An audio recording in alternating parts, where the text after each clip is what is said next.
अस्सलामु अलैकुम वरहमतुल्लाह। 5 सवालात हैं और उसके जवाबात हैं।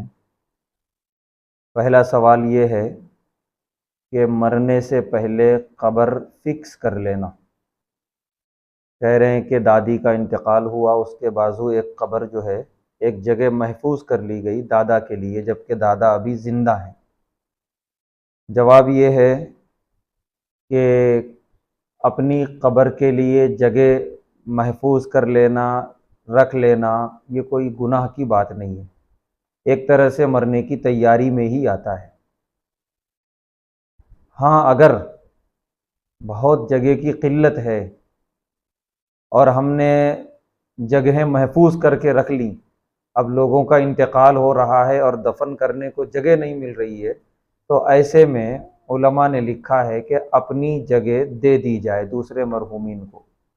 क्योंकि अब सारे लोग अपनी अपनी जगहें इस तरह फिक्स और महफूज कर लेंगे तो कब्रस्तान आधा जो है इसी से भर जाएगा, तो खाली होते हुए भी वो खाली नहीं रहेगा, तो जो दूसरे लोगों का इंतकाल हो रहा है उनकी तदफीन कैसे होगी। तो इसलिए महफूज कर लिए बड़ी अच्छी बात है, लेकिन अगर किसी दूसरे को ज़रूरत पेश आई तो दे दिया जाए। और ये इसलिए कहा जा रहा है दे दिया जाए कि आपकी और हमारी मौत कहाँ आएगी हमें नहीं मालूम।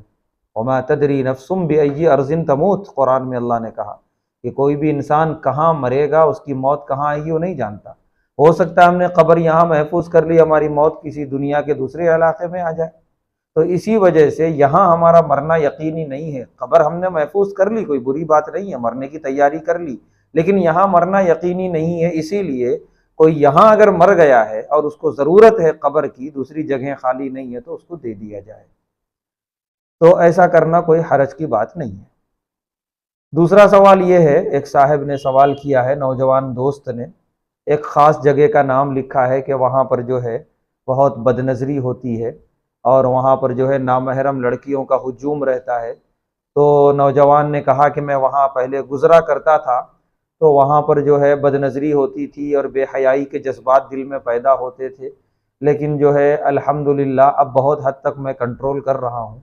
लेकिन अभी भी जब वहाँ से गुज़रता हूँ तो दिल में एक हैजानी कैफ़ियत, शैतानी कैफ़ियत पैदा होती है, तो क्या मैं उस रास्ते से गुज़रना छोड़ दूँ? भाई ने सवाल किया। जवाब ये है कि बिल्कुल छोड़ दें, उस रास्ते से गुज़रना छोड़ दें और दूसरे रास्ते से अपने मकाम तक पहुँचें। आप जहाँ भी जा रहे हों, अपनी मुलाजिमत की जगह पे या अपने घर जा रहे हों, तो वो रास्ता छोड़ दें जिस रास्ते पर गुनाह का ख़तरा है। क्योंकि इस्लाम का ये मिजाज है कि सिर्फ गुनाह से नहीं बचाता, गुनाह के रास्ते से भी बचाता है।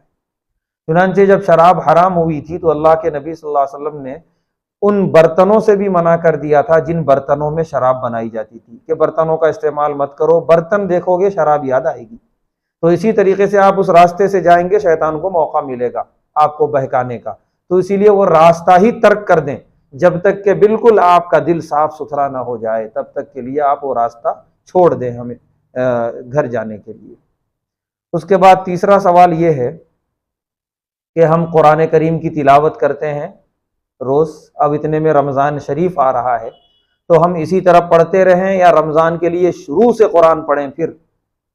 तो जवाब ये है कि देखिए, कुरान पढ़ना यह आपका एक इख्तियारी अमल है कि आदमी चाहे तो एक तरफ से कुरान पढ़ता हुआ जाए, और अगर आदमी चाहे तो बीच बीच में से जहां उसको समझ में आए वहां से पढ़े। तो आपके सामने दोनों रास्ते हैं कि रमज़ान शुरू हुआ तो जैसा आप पढ़ रहे थे पहले वैसा ही कंटिन्यू जारी रखें, या अगर आप चाहें तो रमज़ान में शुरू से जो है फिर से कुरान पढ़ें आखिर तक, ताकि आपका पूरा कुरान रमज़ान में पढ़ने के रमज़ान में पढ़ा हुआ समझा जाए।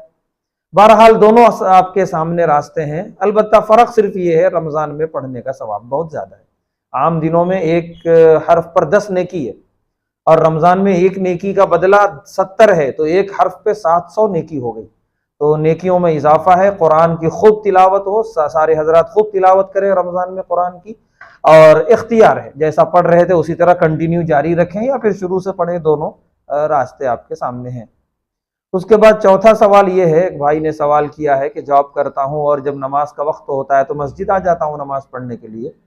कह रहे हैं नमाज के बाद के जो अज़कार हैं, आयतुल कुर्सी है, सुभान अल्लाह वल्हम्दुलिल्लाह वाला जो जिक्र है, जो तस्बीह है, कह रहे हैं ये अज़कार मैं वहां से वापस जाते हुए रास्ते में पढ़ता हूँ, तो क्या ये बेहतर है, सही है?